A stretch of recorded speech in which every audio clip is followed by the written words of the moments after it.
right? Because I'm sure you can agree too, a lot of times, we as women, we have this pressure of like being everyone to everybody. Like we have to kind of like do it all in a sense, be a mom, be a wife, be a business owner, create content, serve our community and do all of this stuff, right? And I think that a lot of the times the pressure that we put on ourselves stem from this place that we want to do it all, but Mhm. there really isn't an award for the person who does the most, right? Welcome to Let's Talk About It Tuesdays, where I share conversations that I have with successful women, all answering the same questions.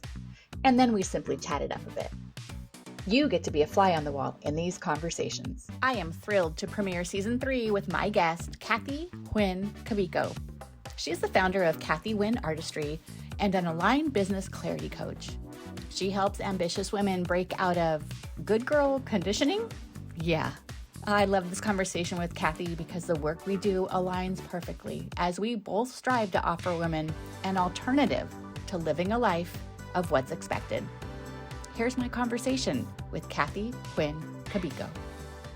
Hello, hello. Welcome to today's Let's Talk About It Tuesday. How I is your love morning it. going so far? So far, so good. My daughter is back in school officially today, so I'm happy to be back into the normal routine, right? The structure. I do miss her, having her around all day, but yeah, it's good to kind of now getting back to business, right? Getting back to working. So I'm excited for that, and I'm looking Yes. forward to being here with you today. Yeah, and for those who are watching this, we're returning from the holiday break. It's the very beginning of January, and we're all just kind of going, okay, hold on a second. Uh-huh. We need to walk forward. How do we do that when we're dizzy? Okay. Right. Right? Okay, well let's dive in with my first question for you, which is what is quality of life to you?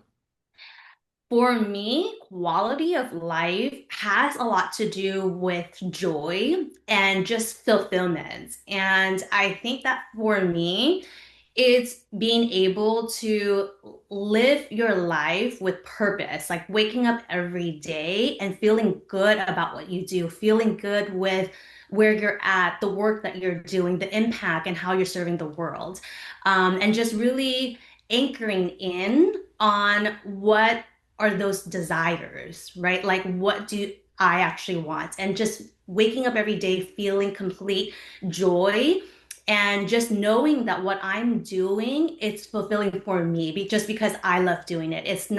I'm not living for anybody else but myself. I think that's how I would define quality of life. I love it. Joy and fulfillment. And you did a really good visual represent, or you offered a very good visual representation of what that looks like. And how do you implement that in your everyday busy life?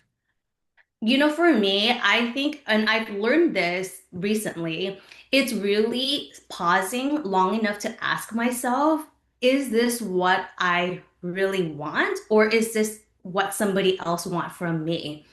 And I think when I can really truly say, no, you know what, actually, this is what I want, then I move from that space. I feel like that's when I start to live in alignment, right? Because I'm sure you can agree too, a lot of times, we as women, we have this pressure of like being everyone to everybody. Like we have to kind of like do it all in a sense, be a mom, be a wife, be a business owner, create content, serve our community and do all of this stuff, right? And I think that a lot of the times the pressure that we put on ourselves stem from this place that we want to do it all, but Mhm. there really isn't an award for the person who does the most, right?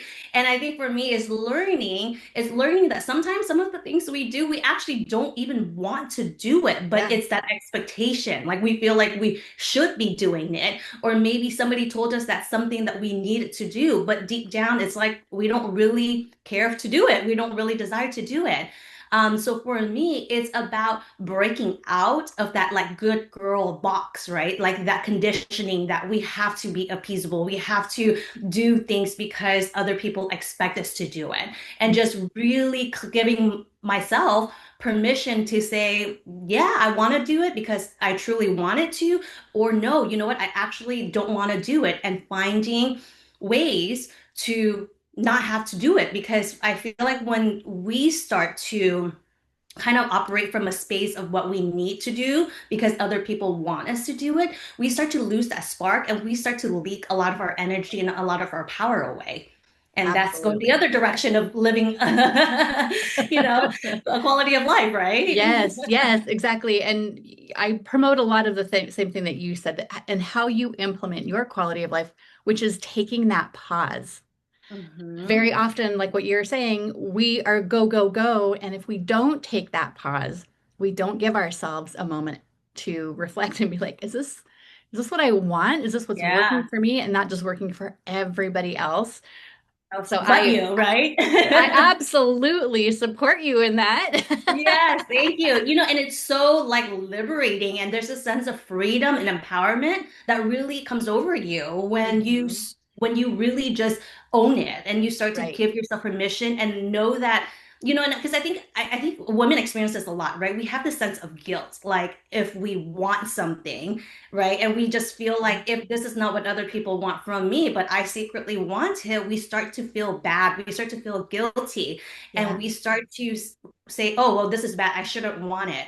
But at the end of the day, when we start to, I feel like, give ourselves that full permission that what we want is what we want, is that's our desires. It's not Yeah. good, it's not bad, it just is. And I think Yes. that for me has truly been the shift.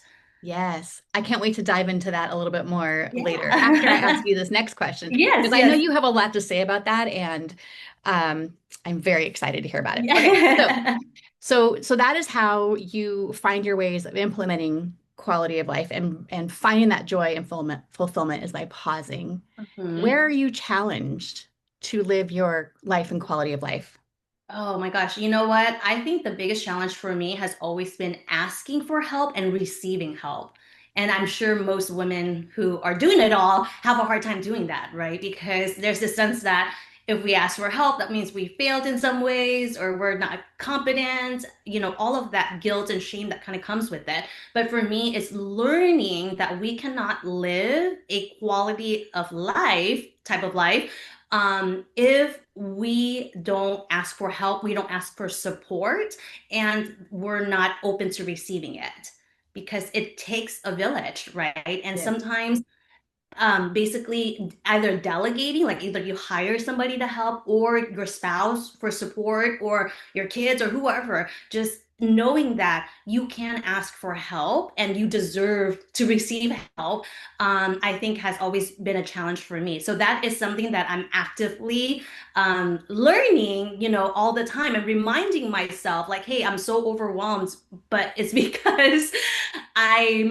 not asking for help, and just learning to say, okay, I'm overwhelmed. Now it's time. I need to ask for help. I need to be okay with receiving help. Even if it's something simple like, maybe asking my husband to bathe my daughter, because she's a little toddler, because I don't like doing it. It's like it's always a big thing with her when I bathe her. So it can be something that simple and he would just be okay.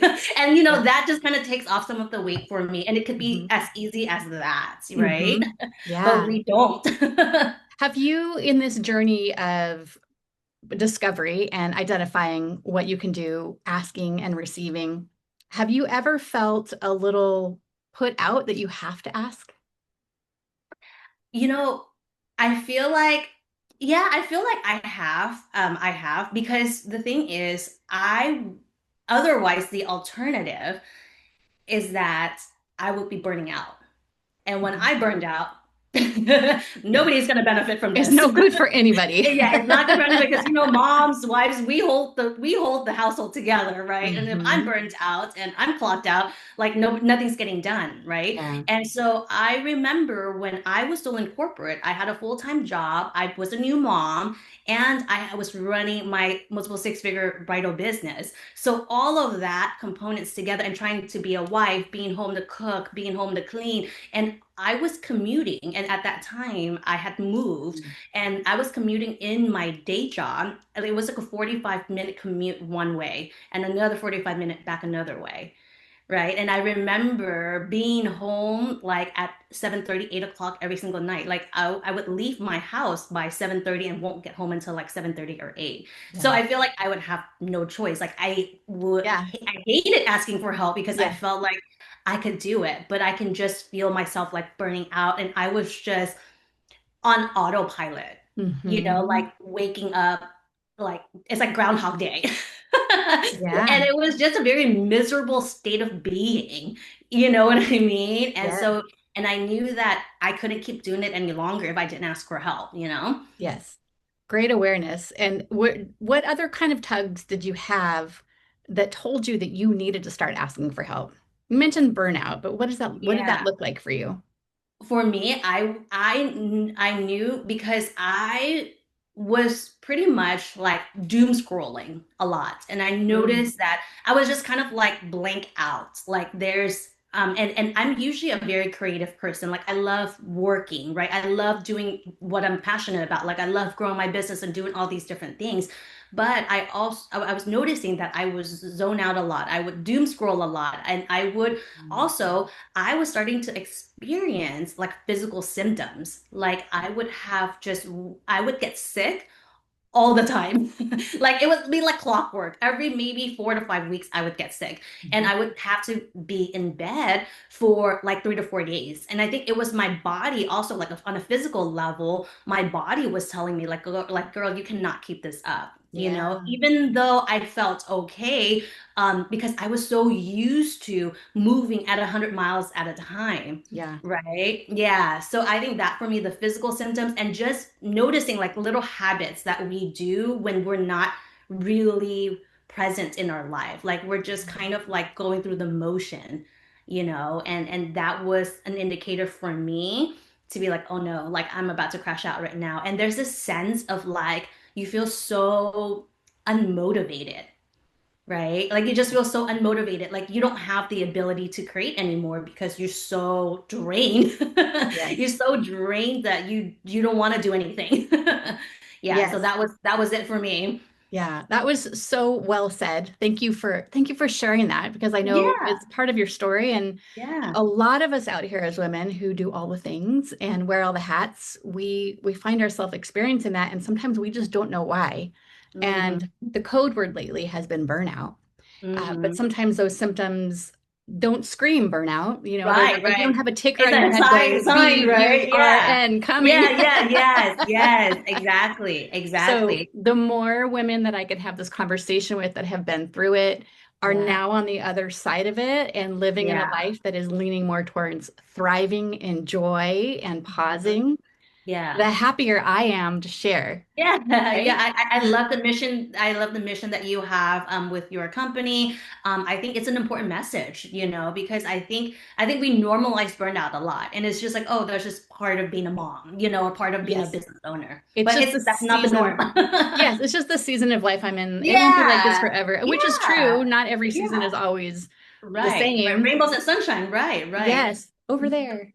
Yes, exactly. But burnout should not be normal. Like when you're burning out, like, and I've gone through multiple burnouts too, like in Yeah. in growing my business, right? And I just know that the collateral damage, when you get to the point where you're actually burnt out, it takes a long time to recover because your body, right? Your body now, it's almost like traumatized. Like, Mhm. like you blow out an engine.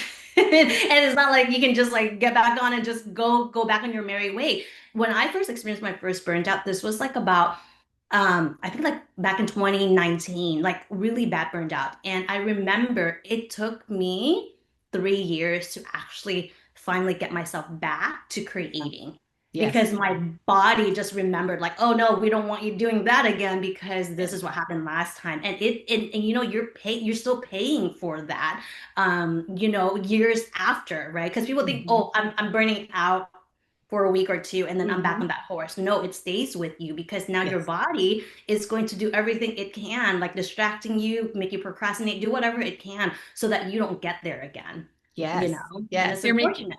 yeah, it's making me think of like a piggy bank type experience. It takes forever to fill that piggy bank up to Yeah, have that money. yeah. But then you can spend that money in And3 minutes. it's right. You're like, And oh shoot, yeah. and the recovery from burnout or the road to healing from burnout Hmm. is very similar to that of it can be really quick if we're not aware of it, if we don't take those pauses, if we're not Yes. intentional about making sure that we don't put ourselves in those positions again, it can be an instant that Hmm. we're back in that cycle and feeling Yeah. those very familiar feelings. Exactly. Yeah. And so the more we bring awareness to more women, the better. I'm all for it, and just like Yes. make sure you don't get to that point where you're like completely like crushed out. Yes, exactly. Well, you've had some really fun experiences and life changes in the last couple years. And one of the reasons that I wanted to invite you to have this discussion is because you've started something that references good girl Yes, good girl conditioning. good girl Yes. conditioning. Okay, it was on Yes. the I had it in my mind and when I went to go to say it. Yeah. So I'll let Yes. you would you share more about that?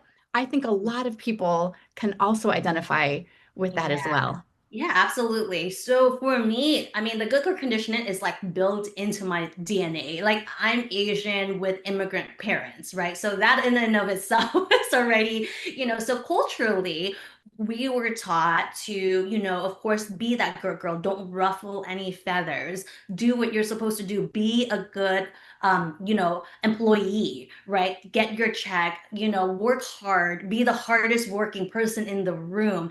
Don't speak your mind, keep the peace. So that is to me the good girl conditioning.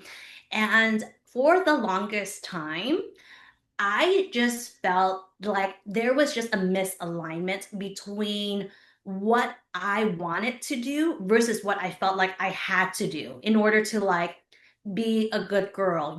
And so for me, the good girl conditioning worked really well for me when I was in corporate, right? So of course, when you're in corporate, they celebrate you being the good girl. Like they don't want you to cause trouble. They just want you there. They want you to do Stay in right. your Do lane. yeah, exactly. They just wanted you to stay in your lane, do your work, get really good at it. Don't complain. Don't ask any questions. Just do the work, right? And so I was really, really good at that. I spent 18 plus years in corporate, and I was really good at that. Keep my head down, doing my work, climb the corporate ladder. But then I started realizing when I left my corporate job that I was transitioning into a full-time entrepreneurship. And I was really struggling. I was really struggling because when you are on your own, right? You don't have a boss. You don't have like people around you all the time, right? It's like you're on your own. And is this idea that you're constantly like a good girl, she always wants validation. She's only doing things because it's performative, right? Like she needs, because if you're in corporate, you have to perform because the end of year review, they're critiquing how good you performed, right?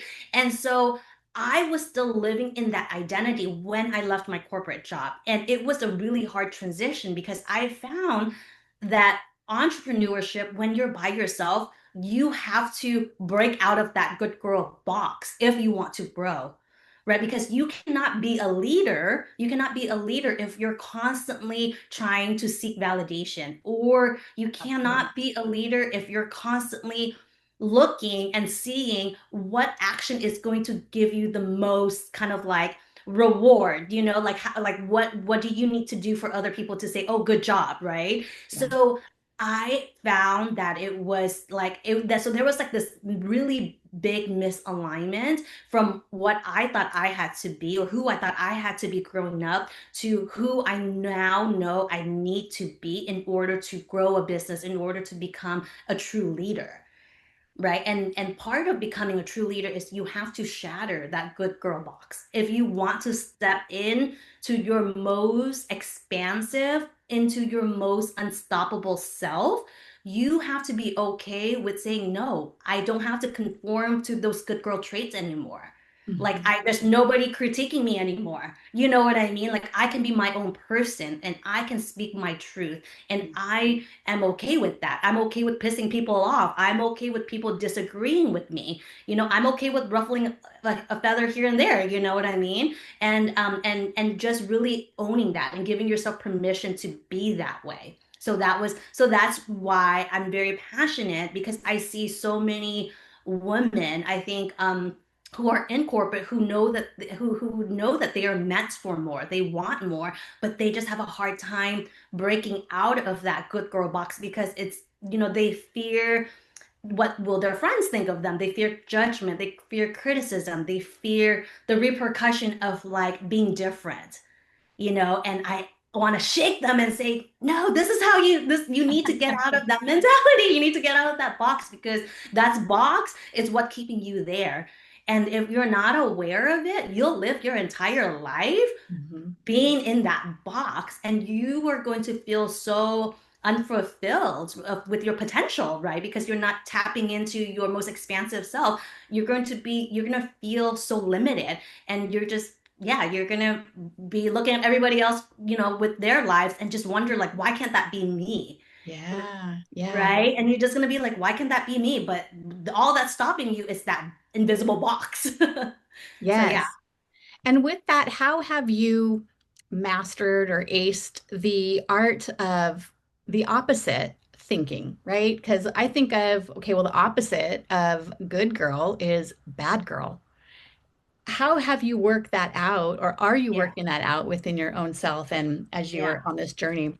Yeah, that's a great question. I don't think opposite of good girl is bad girl. I think opposite of good girl is empowered girl. Ooh, okay. Right? Yeah, Love that's what it. I think. So I don't think it's bad because, and that's again the contrast, right? The funny thing is we have the good girl conditioning is because we don't want to be considered the bad girl, right? But people think the bad girl because our parents or whoever would tell us you need to be a good girl because they don't want you to be the bad girl, right? But so all I had to do was just flip that definition. What if it's not bad? It's neutral, right? And it's empowering to choose yourself, right? And so yeah, for Yeah. me, yeah, in my mind, I'm just thinking, hey, I'm just now stepping into my most powerful and empowered version. And by doing that, I'm going to inspire, it's like a ripple effect, the people around me and giving them also permission to do it as well too.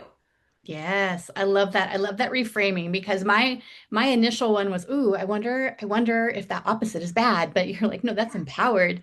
And Yeah. very Yes. often you bring up a really good point. Very often the voices that we have in our heads, the ones that are telling us what to do or not to do in our minds, are Hmm. not our own voices. They're No. voices that we have globbed onto and gleaned from other entities, whether it's work or Hmm. parenting, being raised. And we all Hmm. at some point in our life have an opportunity to go back and pause Yeah. and identify, is that my voice? Is that the voice that I want to listen to? Right. And I Right. see that in you.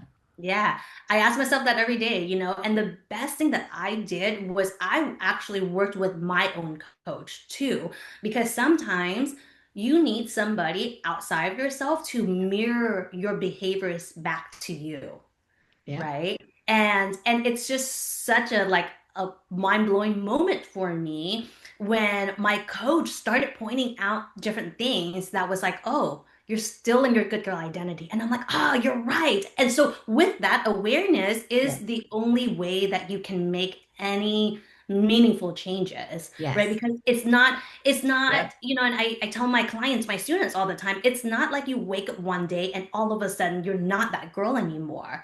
It's kind of like a percentage, right? Like Hmm. you slowly transition out of that girl, but you can only transition out of that good girl when you start to choose habits, behaviors, and you start making Yep. decisions like you're an empowered woman. So like I'll give you an example. For me, it can be something as simple as this, right?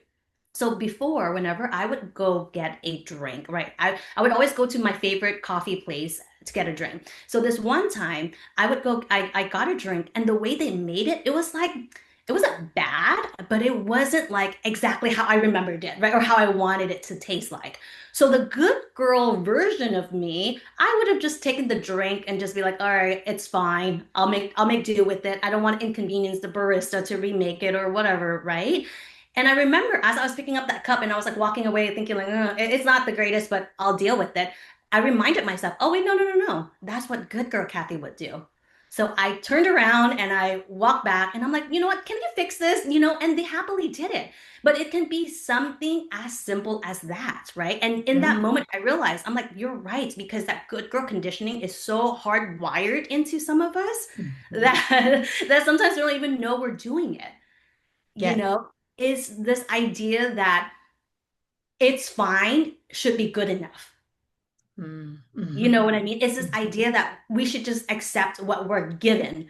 It's fine, and you shouldn't demand more. And I know that's Mhm. a very cultural thing for us Asians too. Like we should just accept for like if we should settle for what's okay. Like if it's not bad, then it's okay. And in that moment, oh my gosh, like all these thoughts were just flooding through me. And I'm like, it's like this, like, my mind was just being blown because I can see in that moment, like, what? This is why I'm not like growing, because I'm with this conditioning that I should accept it even when it's not okay. But I'm like, oh, it's fine. And I started Yeah. realizing in small moments of my lives and in my daily lives, how many times do I say it's fine when it's not fine, And that's where I started realizing, oh my gosh, a large part of the time when I say it's okay, it's fine, like sometimes I'm not even giving myself permission to say, but is it really fine? Do Yeah. I really want that? Yes. And that realization alone is huge for me, because Yes. now I'm like aware, I'm like searching for it. Right. Yeah. I always say that in order to achieve real change, we need to have growth. But in order to have growth, we need to have awareness. And Absolutely. so you just depicted a beautiful, word picture of that. And Mhm. especially how when you had the idea of when you're returning your coffee, it's a big deal. It's a big deal to you because it's new behavior, Yeah, right? And it's a new practice. right. But to them, they're Yes. like, okay. Exactly, exactly, And how exactly. big we can make that up in our Oh mind. my gosh, exactly, right? And I've never, and I kid you not, I can probably count on my fingers like the amount of times I've asked somebody to remake my drink. And I'm almost in my like 40s. Yeah. And Okay, how really, many? that's I'm just, curious. I'm sorry, like How I many? can't how many times? That was the first time that I can remember. Honestly, honestly. And I'm not young. So you know what I mean? And I was just so shocked that, wow, this is the first time where I'm actively saying, oh, can you make my drink? And a lot of the time if they make my Mhm. drink wrong, they'll fix it.